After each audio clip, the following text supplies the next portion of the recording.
Hey everybody, welcome back to New JANG City, where I've got some good progress on that apartment building. It's been going slow, but steady, and I've been happy with the rate of progress because I've been happy with the way that things have been turning out. Not quite as expected, but expectations were limited given the fact that I didn't have a plan for this in the first place. So as you see, I've begun work on that second floor. The first floor, the ground floor, was closed off pretty completely and mostly tiled off across the top of it.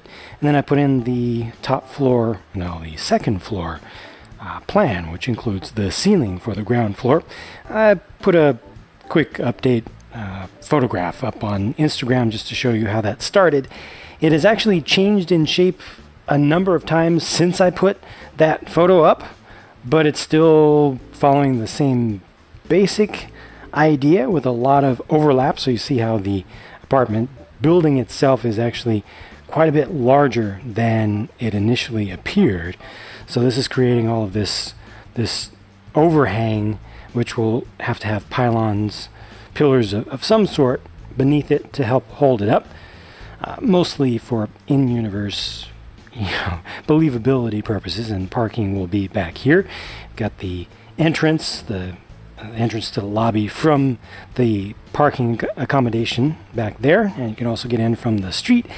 And up here on this next floor, I've added in the pool, or most of what will be the pool, and this has a little bit of a different shape to it, rather than just being fully rectangular and rather than being completely rounded off in one side. I told you I wanted to stay away from curves, so I just brought in something a little bit different for a shape to try to avoid anything looking too regular. Try to hold this with one hand with the camera here, but I want to show you how this angle was done here, this strange angle. All of this is not really attached. It's kind of pinned in place with some protrusions around different parts. It holds itself in place well enough. There we go.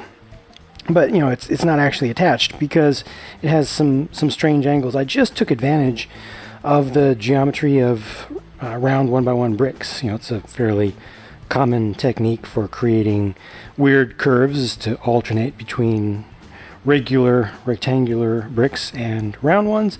And I did that for an outer border for the whole place. And I used the green, the Trans green, which is mostly 2x2 bricks from the Minecraft sets. They use those for trees a lot, and that just helps to keep in some of the more earthy, more organic tones for the color scheme for this. It keeps it warm in a way, I guess. I don't know, just not looking too synthetic. But then I did want the water to be nice and bright and to look like a nice pool, a nice place where people would want to go and they would feel refreshed just looking at it. So I gave it a proper pool liner, which is semi-realistic in a way to the way that pools are built, but that's just built with mostly regular bricks with just the round brick in the corner technique, and medium azure. Put down tiles of white down below to make sure it doesn't get too dark, and this will be filled up with 1x1 and 1x2 tiles, and that'll allow me to partly submerge some people in there and stuff like that. And there's a little bit of deck here. I'll try to get a little bit of furniture around the back. Got some railing there, and I think it's going to look okay for the minifigures. I think they'll be happy to be able to come back here and get a view out towards the water, ocean or whatever it's supposed to be. A little bit of the edge of the beach over the sides of these barrier walls protecting the train tracks. And as I mentioned previously, noise is a thing, and if you look at Lego building too realistically, you will find that everything is wrong. So here, I've got trains everywhere, so there is no safe space to be away from the noise of trains and traffic and trucks and cars and everything and helicopters going around.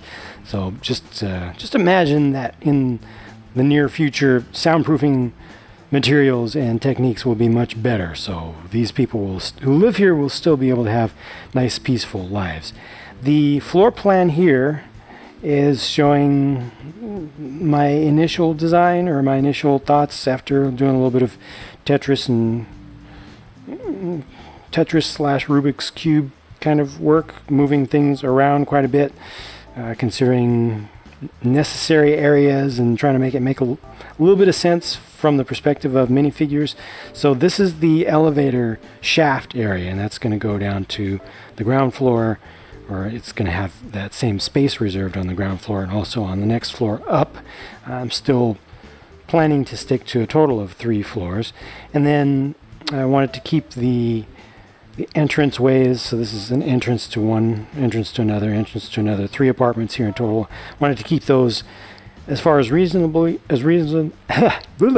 twisted, as far as reasonably possible away from the elevator, but this one is still close. And that's just the type of thing that you will see from time to time in real apartment buildings. You know, there will be one that's a little bit closer to the elevator, but still try to inset the door a little bit so there's a little bit of distance and privacy, I guess, from there. You know, somebody going into their apartment from the elevator while the elevator is still open, someone else is in there, you know, person in the elevator won't see too much inside that apartment. But these are going to be really constricted, cramped spaces. They're going to have to really make careful use of space.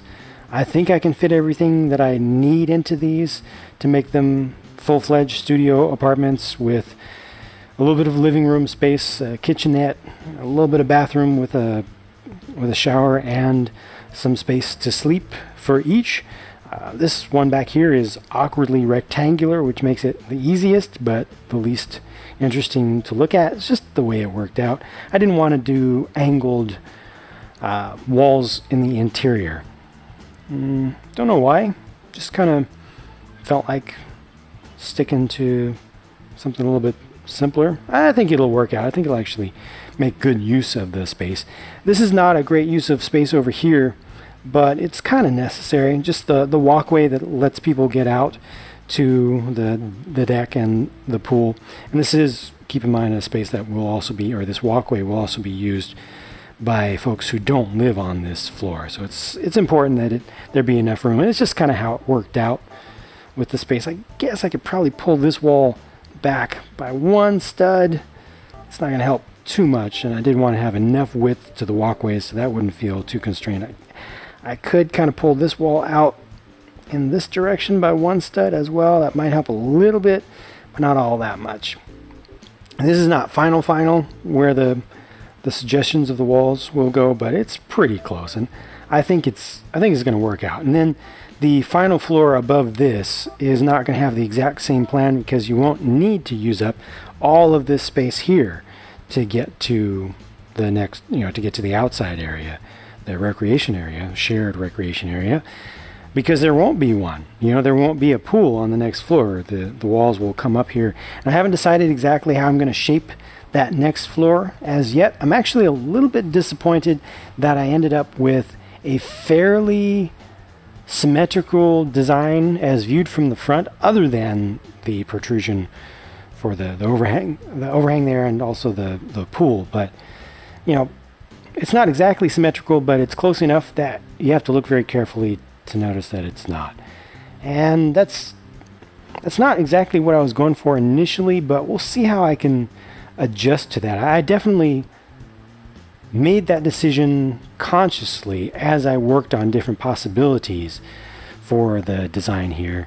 And I think that it's good to have a couple of balconies for those 2 apartments there. I might figure out a way to add a balcony on the back as well for the rectangular apartment in the back. Might be a way to prevent that area from looking too regular, but also having these angled border edges. I don't know what you even call that, the dark red here, having those angled in, I think will help to break things up and avoid the appearance of just a rectilinear design. And also that next floor can be different. It can break the mold a little bit. The idea has always been to have all 3 floors being unique in their exterior design with their exterior walls. And I think that the little bit of angle on the pool helps to change things up a bit as well. And also the overhang beneath it, you know, kind of comes out towards the train tracks and then has a different angle on this side and then has yet a different angle over here. So I think it's going to look different and unique enough. But I do wish I had been able to be more successful at creating a non-symmetrical design for the front at that second level there. Well, we'll see how it works out.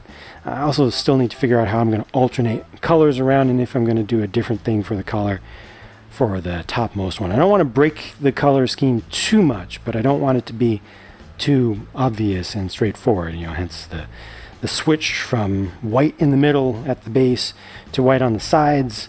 I'm probably not going to go back to white in the middle. I mean, I've introduced the gray here. I'll probably use some of the gray around the back as well. But I kind of want to see about using more of the nougat color. We'll see how that works out. Definitely not going to do anything too bright. You know, I've kind of established the overall scheme here. But this is what I've done so far. It's going definitely slower than I would have liked originally, but I'm not unhappy with it this time. It's like I said at the beginning, I am happy with the direction it's going, with just how it is definitely working. It's working for me. And, you know, it definitely will not be working for a lot of people. A lot of folks won't like some of the shapes, some of the specific things, color scheme, lack of realism, too much realism, maybe in some cases. I don't know, probably mostly lack of realism. A lot of things a lot of people won't like, and that's okay. You know, I'm happy with it.